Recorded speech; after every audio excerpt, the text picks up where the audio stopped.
Hello there. Good morning, good afternoon, good evening, wherever you are. I'm Ryan in Singapore. Welcome to Mindfulness Hour. So today we'll have a little bit of a different idea today instead of our usual format, and I'll kind of go through it, have a little bit of talk here at the beginning, chat about just very briefly about the retreat that I was on and how that goes, or how that went. I will also read a little bit about getting started with mindfulness of breathing. So this is a book written by Ajahn Buddadasa, who is the founder of the retreat center where I was, and just interesting little book about the instructions of how to do what we do a lot, which is mindfulness of breathing. I think it's interesting to see Buddhadasa's take on it. Afterwards, we'll do a mindfulness of breathing meditation with very little guidance from me, and that'll be our practice. We'll have our usual 10-minute debrief at the end. Slowly healing. Well, keep healing. Keep working on it. It is work, right? What's the mental? The mental work of healing, I think, is about acceptance, right? I think, I've been sick a few times recently, and that's the one thing that I find that is the hardest for me, is to accept that I'm sick, and to slow down, and to stop, to increase my non-striving even more. So to strive even less, and to go, this sickness is here, and I've got to rest, I've got to do less, even though I still have so many things that I want to do. So I hope you can manage to take it easy. and try not, I think that's I guess what I'm trying to get at is don't as best you can, don't wish that it's over.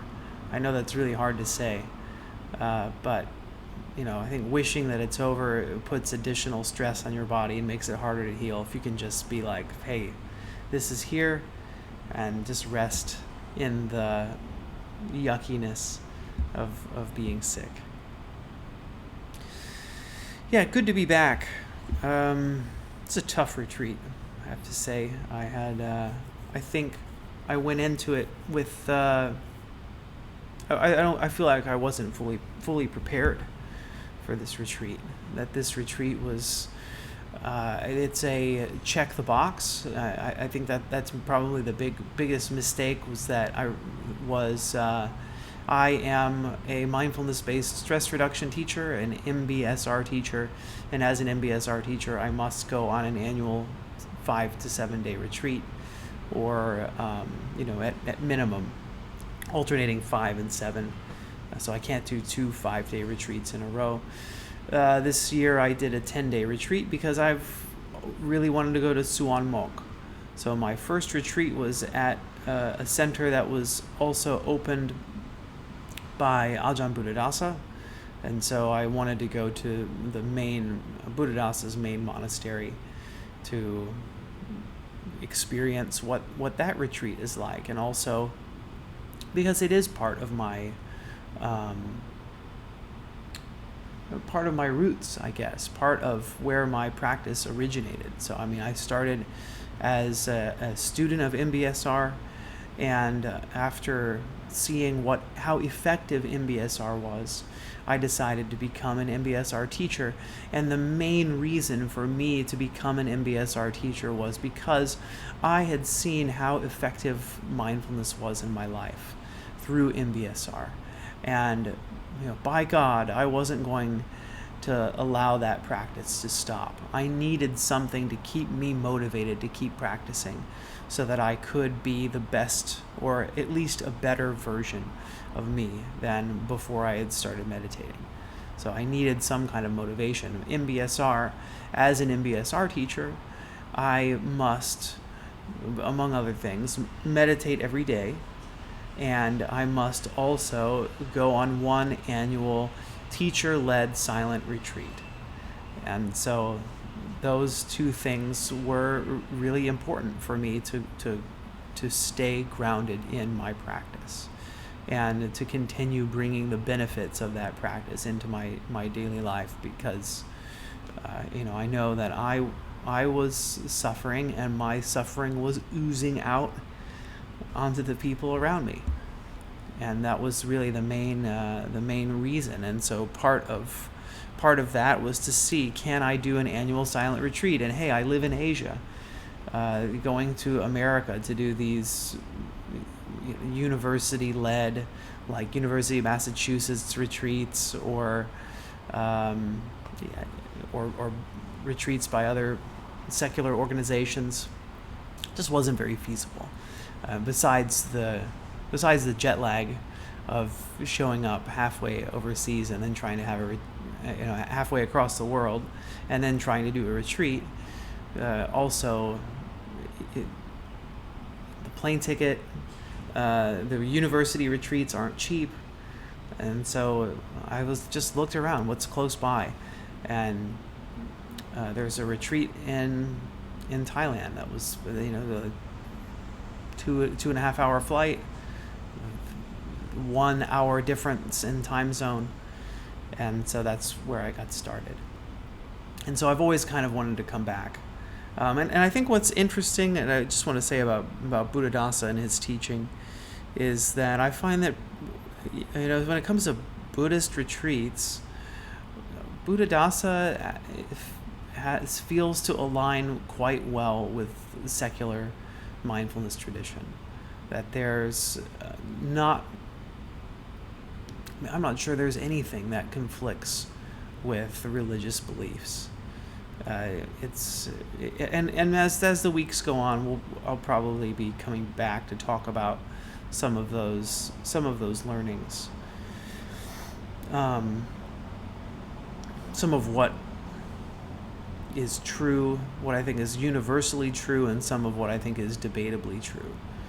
But anyway, it was good to go on this retreat and have some of those, first of all, those learning more about the tradition that I kind of started in. But furthermore, and maybe probably more importantly, is to see, because I'm checking the box, right? I made it. I did my annual retreat. There was a lot of unpleasantness that came along with that. So the motivation, the intention, wasn't really wasn't as aligned as it has been in past retreats with like what I really hope to accomplish. And it's interesting, and to see my mind want to escape. I found that I was trying to get out, that I kept thinking about the final day of the retreat and how, what I was going to tell people, right? That was what it was about. It's interesting to see how my mind works. A lot of times that's what it is. It's like imagining a fictional, this is something I discovered on retreat, is that I often imagine fictional conversations. I'm rehearsing a fictional conversation in the future and it's usually a conversation that I never actually have. That at the time of thinking, when I'm thinking, at that moment, it feels real. It feels like this conversation is real. It's really going to happen at some point in the future. But I've discovered within a few hours or the next day that's actually not a conversation I'm going to have. It's just one of the ways that my mind likes to process things. And boy, was there processing. So I'm just looking at the chat. Samuel asked, do I host any retreats? I do. I host 3-day retreats at so that's another thing that sitting on silent retreat does, is it helps me be a more authentic teacher, because I've been through it. I've been through the highs and the really good highs and the really low lows of the retreat.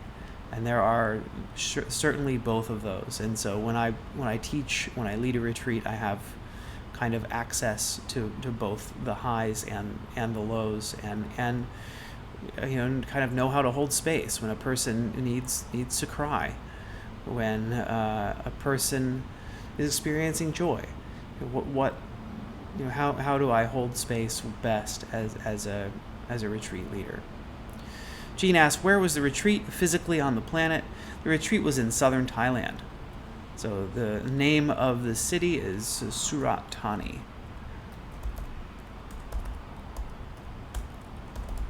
And it's not in Surat Thani proper. It's about a half an hour taxi ride south of the airport. So continue heading towards the jungle, and the forests.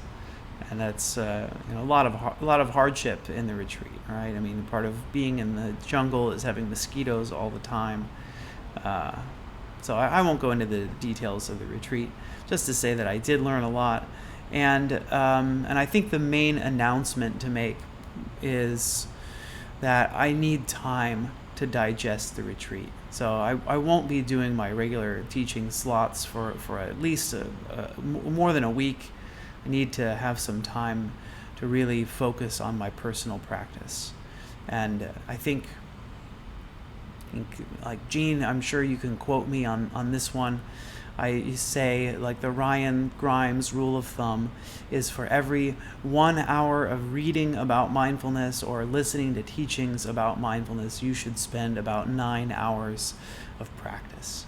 And I can say personally that balance has not been met in my life for a while. And it's something that I know I need to get back to, that to teach and not have a very strong practice is irresponsible. So I really know that the core of my teaching needs to come out of my personal practice. So as a part of digesting the retreat information, I'm going to be spending a lot more time meditating on my own at home to reinforce those learnings and to really figure out what are the next steps. And I think one of the things that I found was the discovering my motivation for doing things, and I think my prioritization of the things that I do in my life aligned with all of my motivations, and what I do versus what I should be doing. I don't think these are fully aligned, and I think the retreat really shed light on that. I wouldn't have been able to see it without those 10 days of silence, or 11 days of silence, I guess. Angie says, can relate, Ryan. My head works like that most times. I have a situation where a conversation may be needed, but that conversation rarely occurs. Sometimes now I can catch myself and say, this isn't going to be a conversation. It's really interesting. And I think, and for me on this, it just feels like that's how my mind processes things. My mind wants to, that's just how it goes. I discover things through fictional conversations. So it ends up like not being an internal monologue. It ends up being an internal dialogue about a conversation that isn't going to happen.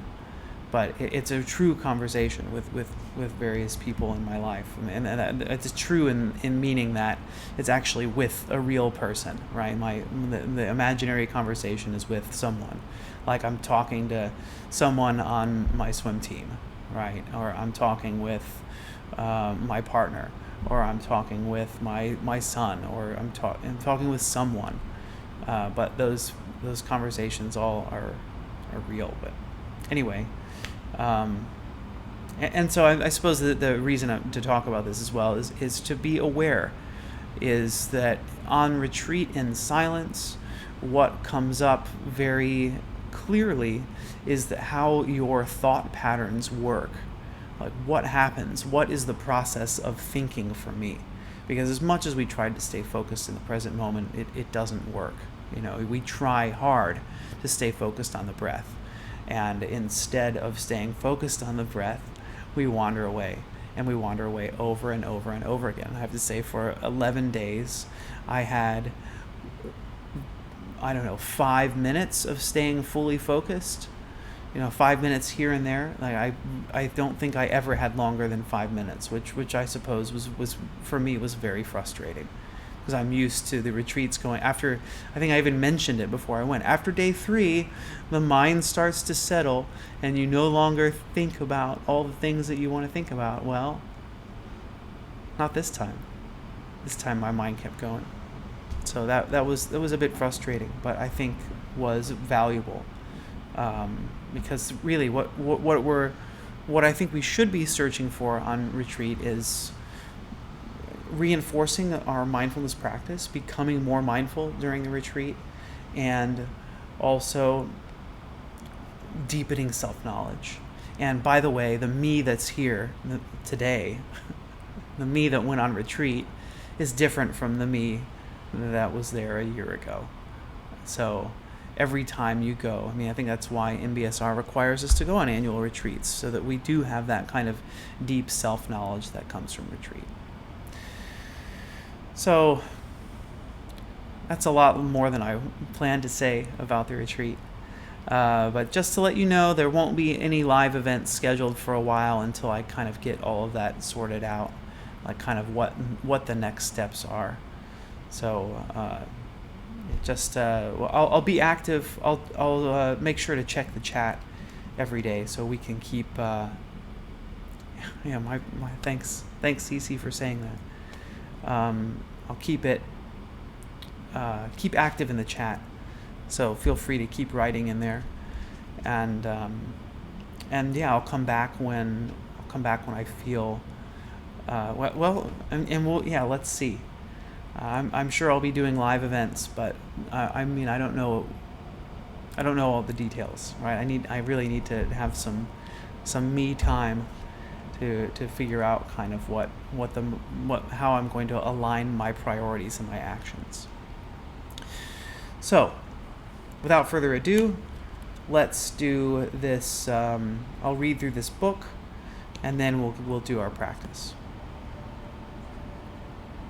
So the name of the book is Getting Started in Mindfulness with Breathing, Accessible Beginning Steps for Ordinary People. Thanks, Angie. It is rest and digest time. Hard to be in the present moment, even to realize I've wandered away. Absolutely.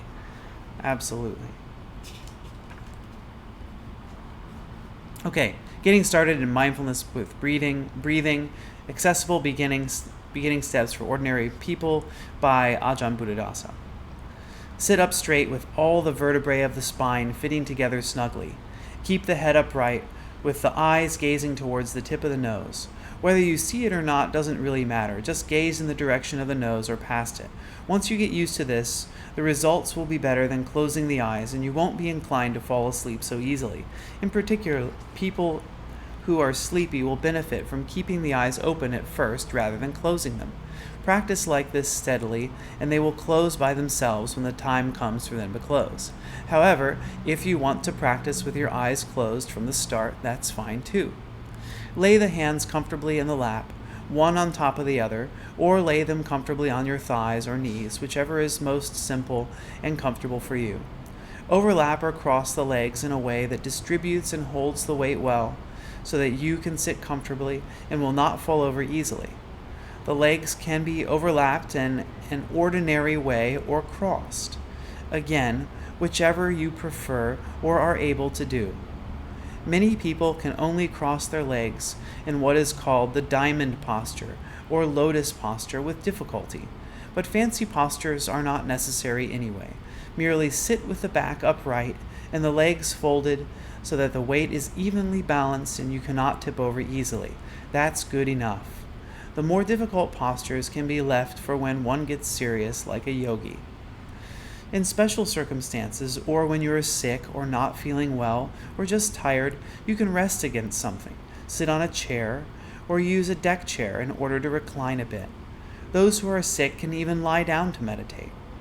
You can also meditate while standing. Sit in a place with good air circulation, where you can breathe comfortably. There should be nothing overly disturbing, but don't expect perfect quiet. Loud noises, which are steady and have no meaning, such as the sound of waves or a factory, are no problem unless you attach to them as a problem. Sounds with meaning, such as people speaking, are more of a problem for those just learning to practice. However, if you can't find a quiet place, simply pretend there aren't any sounds. Just be determined to practice, and it will work out eventually. Although the eyes gaze inattentively toward the tip of the nose, you can gather your awareness in order to catch it and note your own breathing in and out. Those who like to close their eyes will do so from here on. Those who prefer to leave the eyes open will do so continually until the eyes gradually close on their own as calmness and collectedness increase. To make it easier to note the breathing in the beginning, and only at the beginning, say for a few minutes, 5 or 10 at the most, try to breathe as long and deep as you can. Force the breath in and out strongly for a while. Do so in order to know clearly for yourself what the breath rubs against or touches as it draws in and out along its path. And I'll pause here to say you can begin meditating right now while I'm giving these instructions. So it may be helpful as you're listening to begin practicing, to get into the posture to go ahead and begin doing the breathing like this. Do so in order to know clearly for yourself what the breath rubs against or touches as it draws in and out along its path. In a simple way, notice where it appears to end in the belly. Take the physical sensations as you measure, rather than an anatomical image in your mind. Note the breathing as well as you can. In an easygoing way, that's good enough to fix the inner and outer endpoints. Don't be tense about it. Don't be too strict or too precise. Your meditation should always be relaxed and natural. Joan asks, breathe through the nose only, or put it through the mouth, or out the mouth. The practice that I've done is in and out through the nose. So keep the mouth closed. The teeth, relax the teeth so that the lower teeth are not in contact with the upper teeth. Otherwise, there may be a tendency to want to clench the teeth. Most people will feel the breath striking at the tip of the nose and should take that point as the outer end of the breath's path.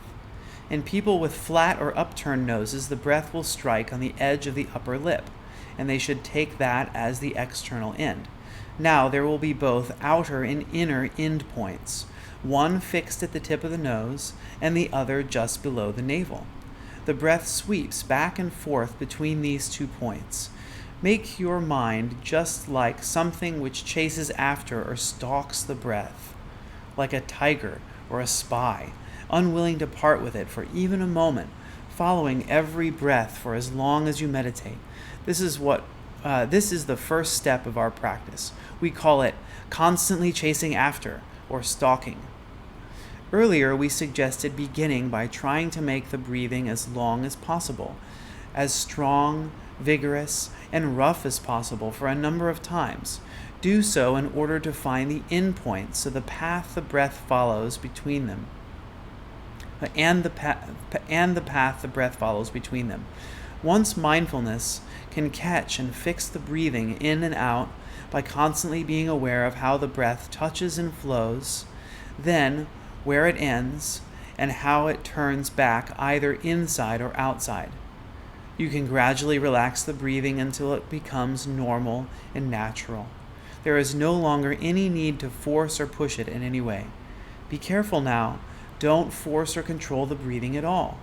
Still, mindfulness fixes on the breathing that whole time, just as it did earlier with the rough and strong breathing, but now more calmly. Mindfulness is able to pay attention to the entire path of breathing from the inner end point, the navel or the base of the abdomen, to the outer end point, the tip of the nose or upper lip. However fine or soft the breath becomes, mindfulness can clearly note it all the time.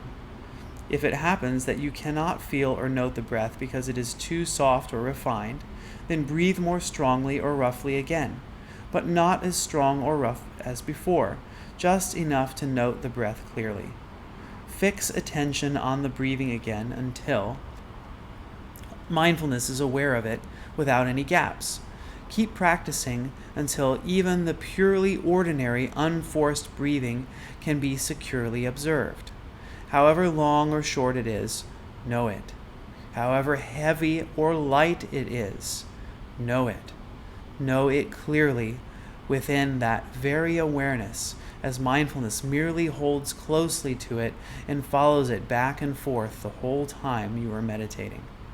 This success at the level of preparation is called constantly chasing after. Lack of success is due to the inability of mindfulness to stay with the breathing the whole time. You don't know when mindfulness lost track of the breathing. You don't know when the mind ran off to home, work, or play. You don't know it until it's already gone. You don't know when, how, or why it went.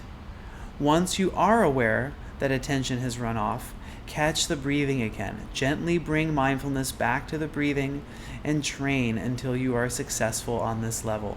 Do this for at least 10 minutes each session before going on to the next step. The next step, the second level of preparation, is called waiting in ambush at one spot. It's best to practice this second step only after the first step can be done well, but anyone who can skip straight to the second step won't be scolded.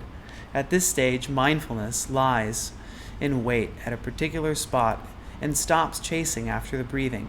To switch to this level or method, begin by noting the sensation where the breathing enters the body. Then remain there as it flows all the way to the navel or thereabouts. When the breath reaches the navel, let go of the outer point and put the mind at this inner point. Remain here until the exhalation contacts the other endpoint, the tip of the nose. Then return there for the rest of the exhalation. Then again, let go of the outer endpoint when the breathing contacts this inner endpoint. Continue like this without changing anything. In moments of letting go, the mind doesn't run away to home, the fields, the office, or anywhere. This means that mindfulness pays attention at the two endpoints, both the inner and the outer, and doesn't pay attention to anything in between them. Okay, I'll stop the reading I'll stop the reading there, and let's go ahead and, if you aren't already practicing, begin getting into practice.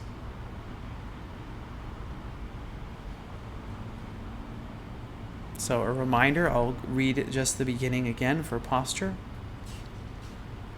Sit up straight with all the vertebrae of the spine fitting together snugly. Keep the head upright with the eyes gazing toward the tip of the nose. Whether you see it or not doesn't really matter, just gaze in the direction of the nose or past it. Once you get used to this, the results will be better than closing the eyes, and you won't be inclined to fall asleep so easily. In particular, people who are sleepy will benefit. Lay the hands comfortably in the lap, one on top of the other, or lay them comfortably on your thighs or knees, whichever is most simple and comfortable for you. Overlap or cross your legs in a way that distributes and holds your weight so that you can sit comfortably and not fall over easily.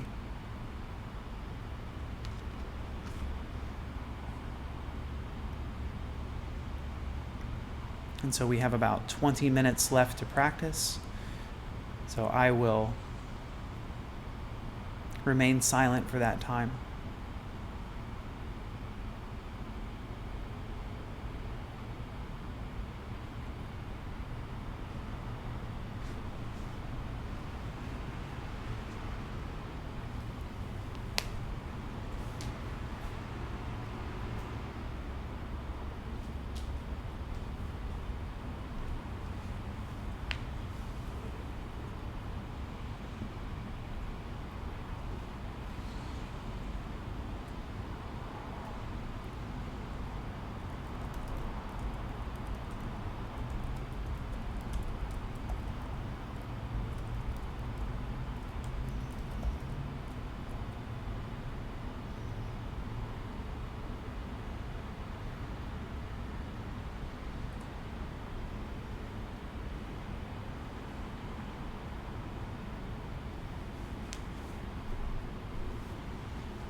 Okay, that's meditation time's up. I'll close meditation with 3 rings of the bell.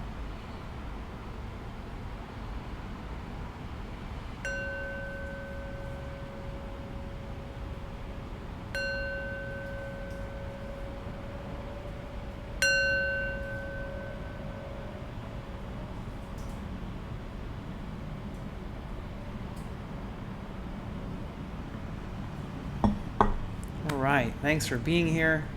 Thanks for the nice welcomes back. It's good to be back. How'd it go today? Any questions or comments about what we talked about at the beginning, or about the instructions on mindfulness of breathing? I'll have a look at the chat shortly, and in the meantime I will answer Joan's question here. Let me know if you have any additional questions as we close out today's time together. Joan asks, when sitting on a chair, can the back touch the back of the chair or wall while meditating?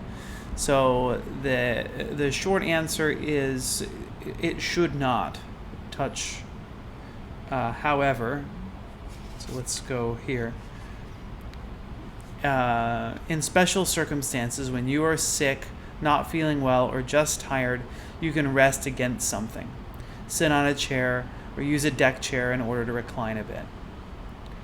Those who are sick could even lie down to meditate, and you can also meditate while standing. So the real downside to leaning against something is that we end up getting sleepy, and it can be quite hard to stay focused. So this is one of the reasons why we may start with the eyes open. Starting with the eyes open helps to kind of stave off that sleepiness. And I found, certainly in my meditation retreat, I had plenty of meditations where I was sleepy, and I used different techniques to try to help to keep myself awake. Another technique that can be used to stay awake is fast breathing. So intentionally increase the pace of the breath to a shorter breath can help to wake up, and as well to not, I think if we start slouching as well, whether you have a backrest or not, isn't very good for your back. If we're sitting for long periods of time, sitting with the spine straight is helpful, and leaning against something could encourage a poor posture, and if you're meditating a lot, it can cause injury over time. But I think the real main message here is about alertness, is that you can achieve a higher quality concentration and be able to stick on the breath a bit more without drifting into sleep if you bring your back away from the backrest, if you're sitting on a chair, or maybe more I recommend buying, if you're serious about daily meditation practice, I would recommend you buy the set of meditation cushions. So I have a few sets lying around here. Here's this is one of the cushions that I'm sitting on. One, this is a cushion that happens to be next to me as well. So this one's filled with I think it's barley husks. And then here's the bottom part of the cushion as well. It's this square. This one's filled with cotton. So I think these are really, really useful in helping keep up with practice, to have a inviting meditation space. And for me, I had a simpler cushion than these I had in the beginning, sitting right next to my bed, so that when my alarm went off, I could roll out of my bed onto my meditation cushion. So that's that helps. It helps to have helps to have a consistent time and a consistent place, and this will help you with your daily practice.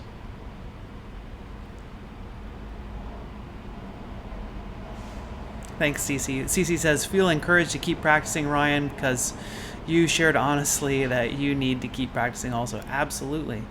I think I write it in, I have written it in, I don't know if I have it in my Insight Timer bio, but I write it in other bios that the core of my teaching is my daily practice and my retreats.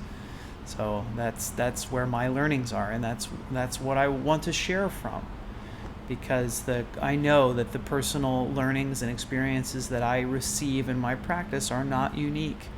I learned that maybe first in MBSR, and when I was a student of mindfulness-based stress reduction, I recognized that the experiences that I was having, when I would share my experience, there would be people around the room that would be like, yes, that happened to me this week.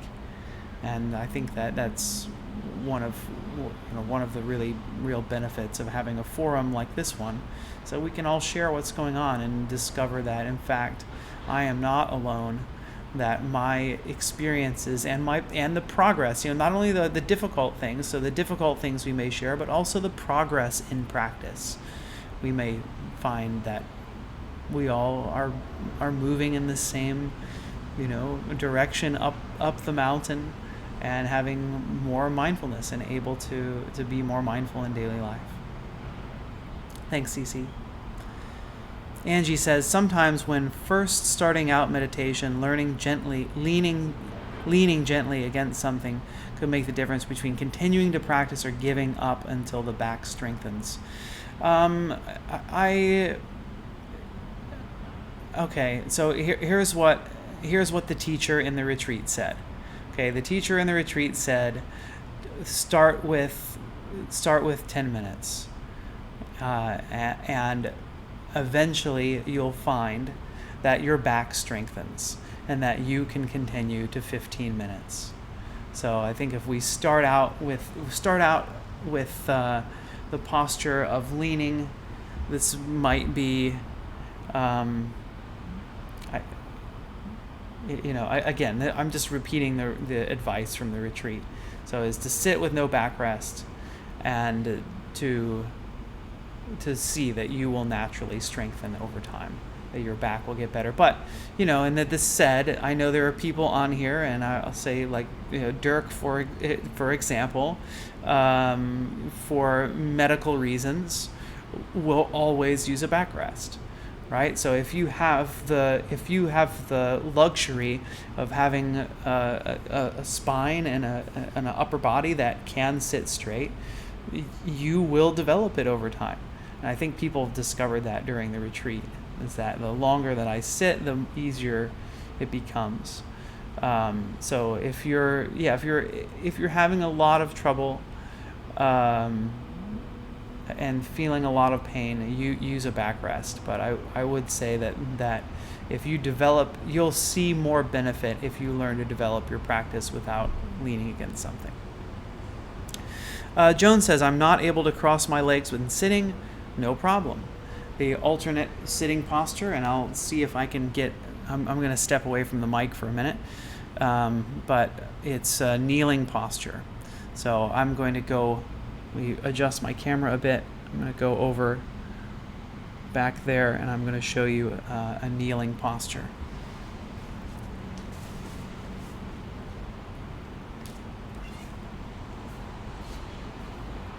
Okay, so I'm going to take the cushion and put it on its side so that I have a little bit more height.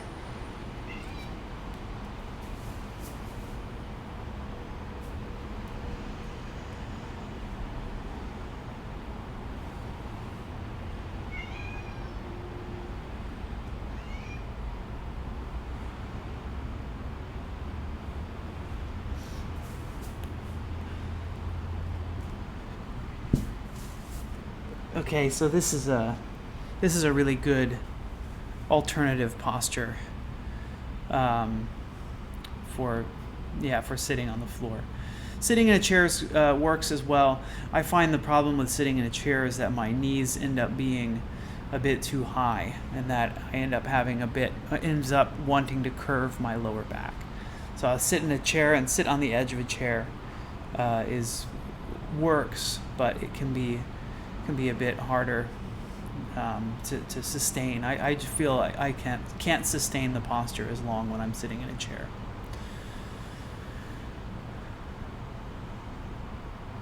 Angela says, I hope you're able to gain the insights and knowledge that you're seeking in your own practice and come back to teaching us soon.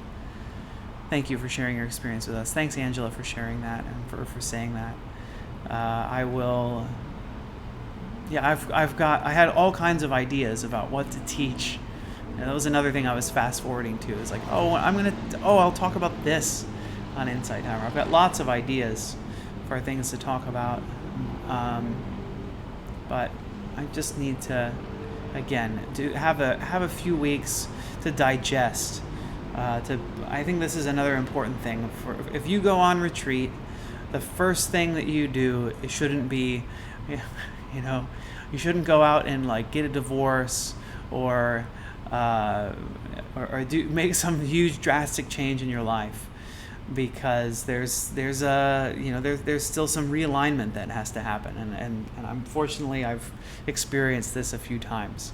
So I know that before making any big changes or realigning all kinds of things in my life, I need to have a time to settle back into the reality of being back in Singapore, back in my home, back with Frank, who wants food again, as always.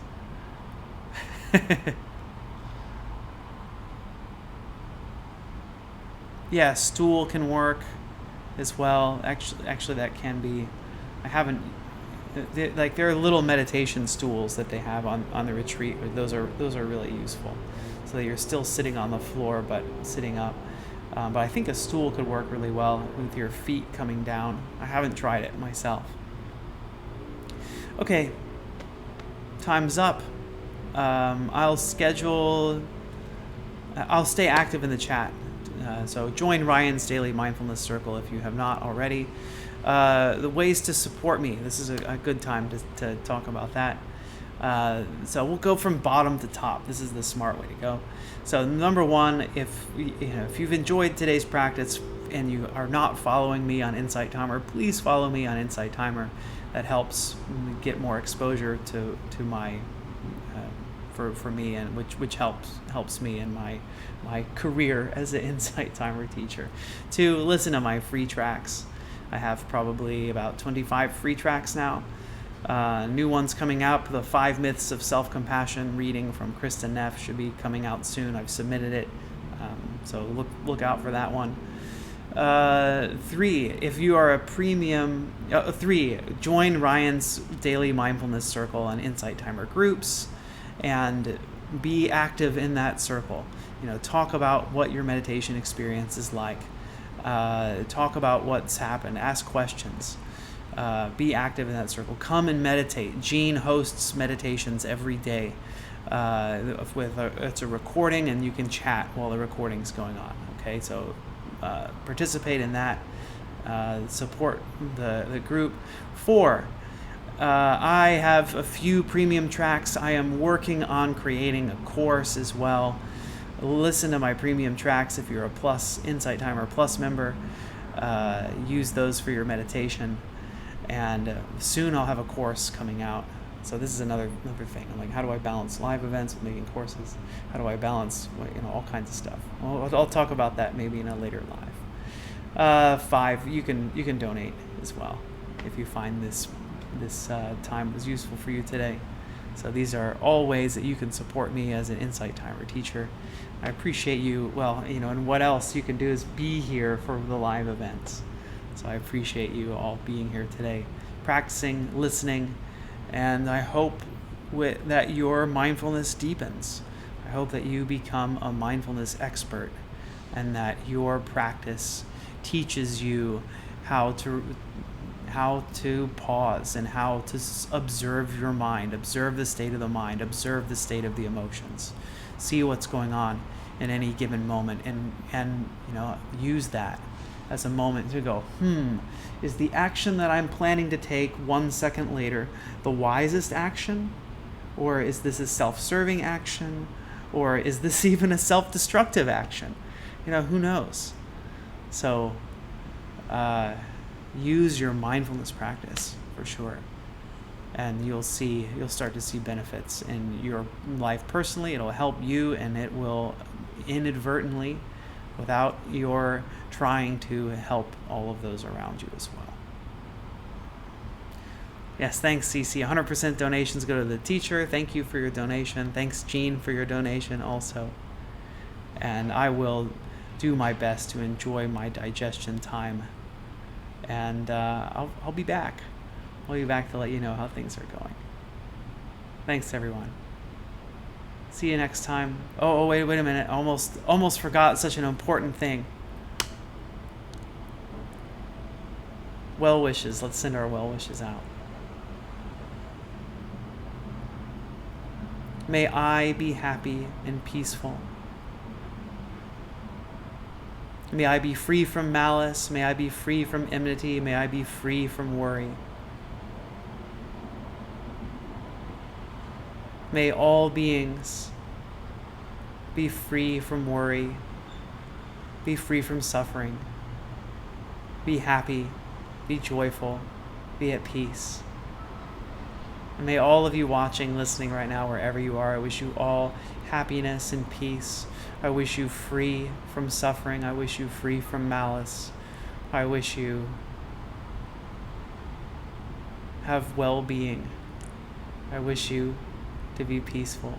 I wish you to be free from worry.